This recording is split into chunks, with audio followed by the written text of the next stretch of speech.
মসজিদুল আকসা, এই মসজিদ আমাদের কাছে অত্যন্ত প্রিয়, যেহেতু রাসূলুল্লাহ সাল্লাল্লাহু আলাইহি ওয়াসাল্লামের ইসরা এবং মেরাজ এই মসজিদ থেকেই হয়েছে। আর মুসলিমরা সর্বপ্রথম যে কেবলা এদিকে মুখ করে সালাত আদায় করতেন সেটিও মসজিদ আকসা। এই কারণে মসজিদ আকসার মর্যাদা অপরিসীম, কোনো সন্দেহ নেই। এখন মসজিদ আকসা মুসলিমদের ফিরিয়ে আনতে হলে অবশ্যই মসজিদ আকসা ফিরিয়ে আনার জন্য মুসলিমদেরকে প্রথমেই ইসলামের দিকে ফিরে আসতে হবে। প্রথমে আল-আকসা ফিরে পাওয়ার আগে আমাদেরকে ইসলামে ফিরে আসতে হবে, ঈমানের দিকে ফিরে আসতে হবে। আমাদের ভুল ধারণা যেটা, সেটা হচ্ছে আমরা মনে করছি যে আমরা অস্ত্র দিয়ে বিজয় লাভ করতে পারবো। ইসলামের ইতিহাস সাক্ষী অস্ত্রের মাধ্যমে মুসলিমরা কখনো বিজয় লাভ করতে পারেনি। শক্তি সামর্থ্য আল্লাহ তাআলা যেটা দিয়েছেন, এর সাথে যদি ঈমানের শক্তি কেউ যুক্ত করতে পারেন তাহলে তিনি মূলত বিজয় লাভ করতে পারবেন। এই জন্য মুসলিমদের প্রথম কাজ হচ্ছে মুসলিমরা আবার ইসলামের দিকে প্রত্যাবর্তন করে আসতে হবে। এইভাবে যে প্রশ্ন করেছেন, মুসলিমরা কি আদৌ ইসলামের উপর যেভাবে থাকার কথা, যেভাবে একজন মুসলিম হিসেবে ইসলামের প্রত্যেকটি বিধান মানার কথা, সেটা কি মুসলিমরা আদৌ করছে কিনা? এই প্রশ্নের উত্তরে আমরা বলবো যে না, মুসলিমরা ইসলাম থেকে এখনও অনেক অনেক দূরে, অনেক দূরে। মুসলিমদের মধ্যে যারা মুসলিম হিসেবে নিজেদেরকে পরিচয় দিচ্ছে তাদের মধ্যে অসংখ্য ব্যক্তি মুনাফেক রয়েছে, আর অসংখ্য ব্যক্তি রয়েছে যারা ইসলামের বিধিবিধানের সাথে তাদের কোনো সম্পর্ক নেই, শুধুমাত্র পাসপোর্ট আইডি কার্ড এর মুসলিম হিসেবে আমরা রয়েছি। আমাদের চেতনাগত অনেক বিভ্রান্তি, আমাদের এই পরিবর্তন আনতে হবে। দ্বিতীয় নম্বর যে পরিবর্তন আনতে হবে, মসজিদে আকসাকে যদি ফিরে আনতে হয় তাহলে অবশ্যই মুসলিমদেরকে আকীদা এবং ইসলামের উপর ঐক্যবদ্ধ হতে হবে। আজকে যে মুসলমানদের প্রতি বিভাজন, বিভক্তি, এই যে বিভক্তি, এই বিভক্তি মুসলিমদের শক্তি সামর্থ্য সবটাই নষ্ট করে দিয়েছে। ওয়ালা তানাযাউ ফাতাফশালু ওয়া তাযহাবা রিহুকুম, আল্লাহ তাআলা কোরআনের মধ্যে বলেছেন তোমরা বিবাদে লিপ্ত হয়েও না, ঝগড়া করো না, ফাতাফশালু, তাহলে তোমরা ব্যর্থ হয়ে যাবে। একেবারে বাস্তব কথা, ব্যর্থ হয়ে গিয়েছে। এই জন্য রাসূলুল্লাহ সাল্লাল্লাহু আলাইহি ওয়াসাল্লাম বলেছেন আল জামাআতু রাহমা, যদি আল্লাহর পক্ষ থেকে রহমত পেতে হয় তাহলে অবশ্যই মুসলিমদেরকে ঈমানের ভিত্তিতে, মানে আকীদার মৌলিক ভিত্তিতে অবশ্যই ঐক্যবদ্ধ হতে হবে, জামাতবদ্ধ হতে হবে, মানে মুসলমানদেরকে একসাথ হতে হবে। অবশ্যই যতক্ষণ পর্যন্ত একসাথ না হবে ততক্ষণ পর্যন্ত মুসলিমরা এই কাজে অগ্রসর হতে পারবে না। 3 নম্বর যে কাজটি, সেটা হলো এই মুসলিমদেরকে শুধুমাত্র ঐক্যবদ্ধ হলে চলবে না, ঐক্যবদ্ধ হয়ে মুসলিমদের দুনিয়ার যে আসবাব, বৈধ যে সমস্ত উপায় উপকরণ আছে সেগুলো মুসলমানদেরকে অবশ্যই অবলম্বন করতে হবে। কারণ আপনি যুদ্ধ করবেন, এখন আপনি ইট দিয়ে যদি আপনি এটাকে যুদ্ধ বিমানের সাথে যুদ্ধ করতে যান তাহলে বিজ্ঞান প্রযুক্তি চর্চা থাকতে হবে, সমরাস্ত্র থাকতে হবে, এই বিষয়গুলো অবশ্যই মুসলমানদের কাছে থাকতে হবে এবং মুসলমানদের সেই চেষ্টা করতে হবে। মুসলিমরা যদি এই কাজগুলো করতে পারে তাহলে অবশ্যই আল্লাহ সুবহানাহু ওয়া তাআলা মুসলিমদেরকে বিজয় দিবেন। আর এর সব কাজের আগে অবশ্যই আল্লাহ তাআলার কাছে মুসলিমদেরকে এর জন্য দোয়া করতে হবে।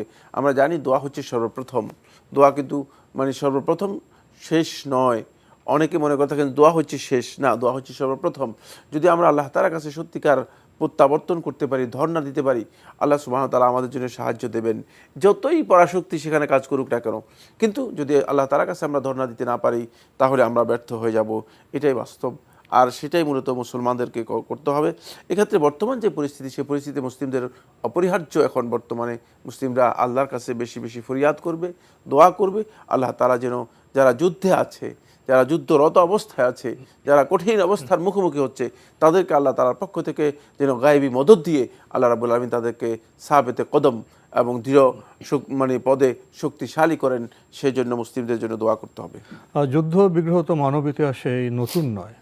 রাসূল সাল্লাল্লাহু আলাইহি ওয়াসাল্লামের যুগে বড় বড় যুদ্ধ হয়েছে, পরাশক্তি সেই রোম, পারস্য, এদের বিরুদ্ধে যুদ্ধ হয়েছে।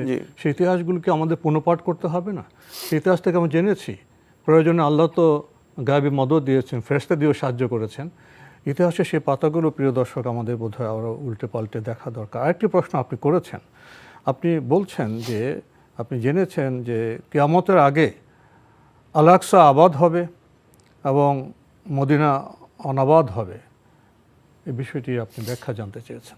ধন্যবাদ এই ভাইকে। এই ভাই একটি হাদিসের কথা উল্লেখ করেছেন, যে হাদিসটি ইমাম ইবনে আবি শাইবা রাহিমাহুল্লাহ তাআলা তার মুসনাদের মধ্যে বর্ণনা করেছেন, মুসান্নাফের মধ্যে বর্ণনা করেছেন, এবং ইমাম আহমদ ইবনে হাম্বল রাহিমাহুল্লাহ তাআলা তিনি তার মুসনাদের বর্ণে বর্ণনা করেছেন। প্রথম কথা হচ্ছে এই হাদিস থেকে ইমাম দারকুতনি রহমতুল্লাহ সহ জুমহুর আহলে হাদিস এটাকে দঈফ বলেছেন। আর কিয়ামত সংশ্লিষ্ট যে হাদিসগুলো আছে বেশিরভাগ হাদিসই মূলত সনদের দিক থেকে দুর্বল, গ্রহণযোগ্য নয়। এটাকে আমাদের প্রথমেই খেয়াল রাখতে হবে যে এই হাদিসগুলো বাস্তবতার সাথে এগুলো কখনো কাছাকাছিও হতে পারে, নাও হতে পারে। কারণ দুর্বল হাদিস রাসূল সাল্লাল্লাহু আলাইহি ওয়াসাল্লামের ওহীর মাধ্যমে বলা হয়েছে, কথা বলার সুযোগ নেই, যেহেতু অধিকাংশ আহলুল হাদিস এই হাদিসটাকে দঈফ বলেছেন। যদি মনে করলাম যে আমরা এই হাদিসটাকে সহিহ ধরা হয়েছে, তাহলে এই হাদিসের মূল লফজটা কি? মূল লফজ হচ্ছে যে ইমরান বাইতুল মাকদিস, ইমরান বাইতুল মাকদিস খারাবু ইয়াসরিব, যে বাইতুল মাকদিস যদি মানে জনপদের মাধ্যমে আবাদ হয়ে যায় তাহলে খারাবু ইয়াসরিব, ইয়াসরিব তখন কি হয়ে যাবে? খারাপ হবে, অর্থাৎ ইয়াসরিবে তখন জনশূন্য হবে, ইয়াসরিব জনশূন্য হবে। এর অর্থ হচ্ছে এই যে মানুষ যখন কিয়ামতের আগে পরিস্থিতি অত্যন্ত ভয়ঙ্কর হবে, অধিকাংশ ইমানদার ব্যক্তিগণ মদিনা, মক্কা সহ হিজাজ থেকে তারা বেরিয়ে গিয়ে তারা বাইতুল মাকদিসের আশেপাশে তারা আবাসন গ্রহণ করবে এবং সেখানেই তারা থাকবে।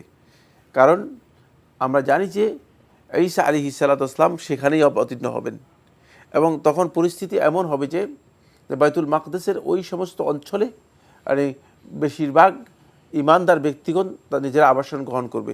যখন মানুষগুলো এই অঞ্চল থেকে চলে যাবে তখন অবশ্যই এই অঞ্চলে মানুষ থাকবে না, এই অঞ্চলে মানুষ থাকবে না, তখন মদিনা এই মানুষ শূন্য হবে। এটি হচ্ছে কিয়ামতের একেবারেই আগের সময়ের বক্তব্য। অনেকেই এই দাঈফ হাদিসটাকে মানে বর্তমান প্রেক্ষাপটের সাথে মিলানোর জন্য অপচেষ্টা করে যাচ্ছেন।